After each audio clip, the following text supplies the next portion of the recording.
अस्सलाम वालेकुम दोस्तों, मैं हूं आपका मेज़बान डीजे और आप देख रहे हैं डीजे न्यूज़ इन्फो चैनल। आज 17 अप्रैल 2022 है और हम आपकी खिदमत में हाजिर हैं इटली यूरोप से ताज़ा तरीन खबरें लेकर और उम्मीद करते हैं कि आप सब भी खैरियत से होंगे। उन तमाम दोस्तों का शुक्रिया जिन्होंने चैनल को सब्सक्राइब किया हुआ है और डेली हमारी वीडियोस को देखते सुनते और लाइक करते हैं। और जिन भाइयों ने अभी तक चैनल को सब्सक्राइब नहीं किया, बराए मेहरबानी आप भी डेली इटली और यूरोप की खबरों के लिए हमारे इस चैनल को ज़रूर सब्सक्राइब कर लें और साथ में मौजूद जो बेल आइकन है उसको भी ऑल करके ज़रूर प्रेस कर लें ताकि आपको हमारी हर नई आने वाली वीडियो का नोटिफिकेशन बर वक्त मिल जाए। इसके साथ ही दोस्तों अपनी आज की वीडियो का आगाज़ करते हैं। तो दोस्तों इटली में रहने वाले तमाम लोगों के लिए गुड न्यूज़ आ रही है। अब इटली में यूरोज़ की बारिश होगी और आवाम को अतालवी हुकूमत की जानिब से मज़ीद और यूरोज़ और बेनिफिट्स भी मिलेंगे। तो दोस्तों बताया जा रहा है कि यूरोपीय कमीशन की सदर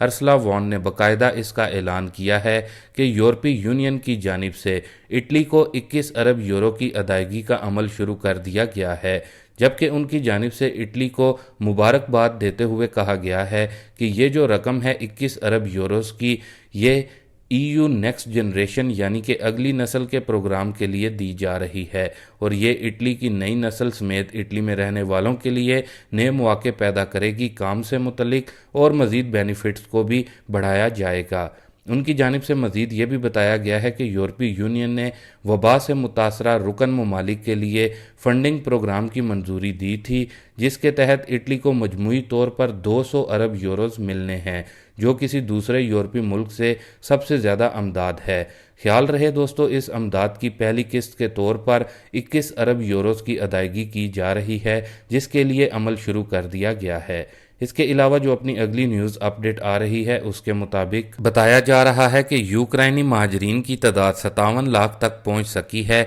और इनमें से 2/3 महाजरीन को कम अज़ कम पहले 9 माह यूरोपीय हुकूमतों की तरफ से अमदाद की ज़रूरत भी होगी। रिपोर्ट में यह भी बताया गया है कि रूसी हमले के बाद से 40 लाख से ज़ायद महाजरीन यूरोपीय यूनियन के रुकन ममालिक में पहुंच चुके हैं और मौजूदा साल के दौरान इनकी देखभाल पर 40 अरब यूरो अखराजात का तखमीना है, जो बढ़कर 43 अरब यूरो तक भी जा सकता है। इनमें से ज़्यादातर अखराजात इन 4 यूरोपीय ममालिक पर करने पड़ेंगे जिनकी सरहदें यूक्रेन से मिलती हैं। सबसे ज़्यादा महाजरीन पोलैंड पहुंचे हैं और पोलिश हुकूमत को 21 अरब यूरोज़ खर्च करने पड़ेंगे, जबकि रोमानिया के अखराजात 5 अरब 40 करोड़ यूरो, इसके अलावा हंगरी 2 अरब और साल्विका को 2.5 अरब यूरो के अखराजात का सामना करना पड़ सकता है। यूक्रेनी महाजरीन के अखराजात के लिए यूरोपीय फ़ंड कायम करने की तजवीज़ भी दी गई है ताकि तमाम ममालिक माली बोझ में शरीक हों और किसी एक मुल्क पर बोझ ना पड़े।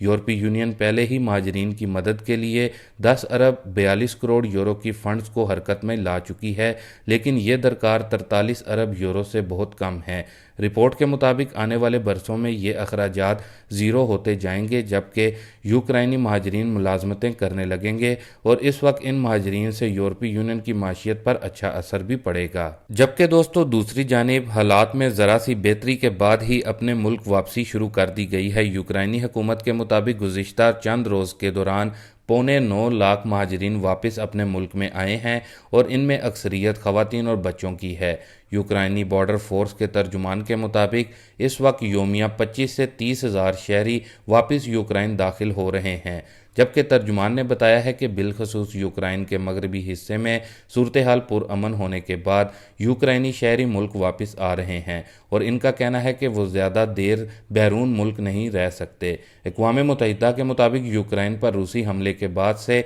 वहाँ से 46 लाख शहरी हिजरत कर चुके हैं, जबकि 70 लाख यूक्रेनी शहरी अपने मुल्क के अंदर ही बेघर हुए हैं। इसके साथ ही दोस्तों जो अपनी अगली न्यूज़ अपडेट आ रही है वो इटली में वर्कर्स के लिए तनख्वाह से मुतल्लिक अहम न्यूज़ रिपोर्ट है। तो दोस्तों इटली में OECD नामी एक तंजीम है जिसकी जानिब से रिपोर्ट शाया की गई है इटली में वर्कर्स के हवाले से, जिसमें बताया गया है कि पूरे यूरोप में इटली एक ऐसा मुल्क बन चुका है जहां जो एक वर्कर की जो फ़ी दिन की दिहाड़ी है ये बढ़ाने की बजाय कम हुई है और जो महंगाई है उसमें बेपनाह हद तक इजाफा हुआ है। ख्याल रहे कि इस OECD नामी तंजीम की जानिब से जो रिपोर्ट दी गई है वो पिछले 30 सालों की है, जिसमें इटली में काम करने वाले वर्कर्स की उजरत बढ़ाने की बजाय कम हुई है। जिसकी वजह से इटली में रहने वाले गैर मुल्की या फिर जो इटालियन खुद भी हैं जिनके पास इटालियन पासपोर्ट होता है, या वो गैर मुल्की जो कि इटालियन पासपोर्ट लेते हैं, तो वो इटली से मूव होकर दूसरे ममालिक का रुख करते हैं।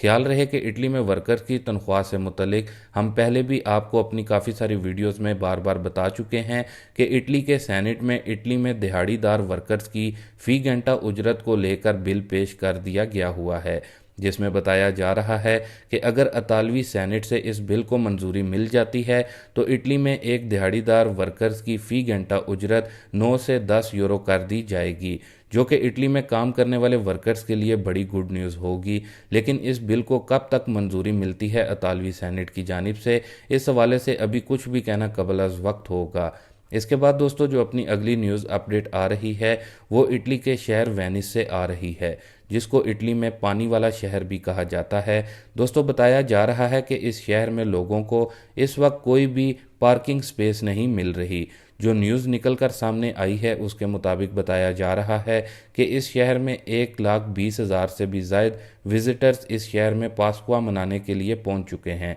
जिसकी वजह से यहां पर काफ़ी ज़्यादा रश हो चुका है और ये रश इटली वेरोना तक देखने को मिल रहा है। और वेरोना में जो 3 स्टार्स होटल्स हैं वो भी 80 से 85% तक बुक हो चुके हैं और एक रात का वहां स्टे करने के लिए 200 यूरो तक तलब किया जा रहा है। इसके बाद दोस्तों जो अपनी अगली न्यूज़ अपडेट आ रही है उसके मुताबिक इतालवी हुकाम भी ये देखकर हैरान और दंग रह गई। इतालवी खबर एजेंसी अंसा के मुताबिक पोज़ालो के इलाके में साहिल के करीब कोस्ट गार्ड ने इस कश्ती को देखा। इस वक्त कश्ती साहिल से 5 किलोमीटर के फासले पर दूर थी। कोस्ट गार्ड की कश्तियों ने इस कश्ती को साहिल पर आने में मदद दी। माहीगीर के लिए इस्तेमाल होने वाली इस कश्ती में 505 तारकीन वतन सवार थे। तारकीन वतन की इतनी बड़ी तादाद एक कश्ती में कम ही आती है। कोस्ट गार्ड ने कश्ती को साहिल पर लाकर तारकीन वतन को मुतलका हुकाम के हवाले कर दिया, जिसके बाद इन तारकीन का तब्बी मायना किया गया और इनकी सेहत बेहतर करार दी गई,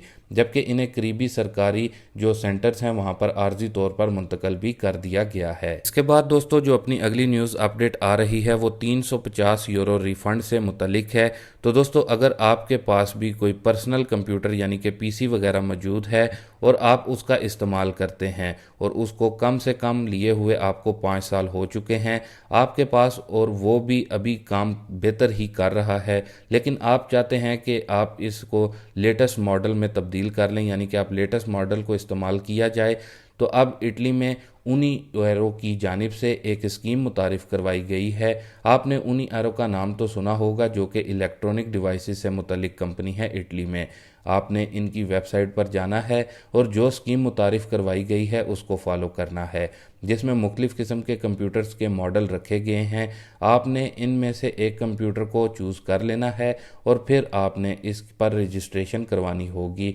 जिसके लिए इस कंपनी की जानिब से 15 दिन का वक्त दिया गया है। अगर आपकी रजिस्ट्रेशन यहाँ पर हो जाती है तो आपको अपना पुराना कंप्यूटर इनको अगले 15 दिन में यानी कि देना होगा और अगले 30 दिन के अंदर आपकी अगर रिक्वेस्ट एक्सेप्ट होने के बाद फिर आपको जो लेटेस्ट कंप्यूटर के मॉडल्स हैं उनमें से किसी एक को ख़रीदना होगा, जिसमें आपको 350 यूरो तक का फ़ायदा होगा, यानी कि 350 यूरो रिफ़ंड हो सकते हैं अगर आपके पास कंप्यूटर वगैरह है और वो 5 साल से ज़्यादा पुराना नहीं है, तो आप भी इस स्कीम से ज़्यादा फ़ायदा हासिल कर सकते हैं। बाकी इसके साथ ही अभी के लिए दें इजाज़त अपने मेज़बान डीजे को। मिलते हैं अपनी नेक्स्ट वीडियो में नई और ताज़ा तरीन ख़बरों के साथ। तब तक के लिए आप अपना बहुत सारा ख्याल रखें और मुझे भी अपनी दुआओं में याद रखें। अल्लाह हाफिज़।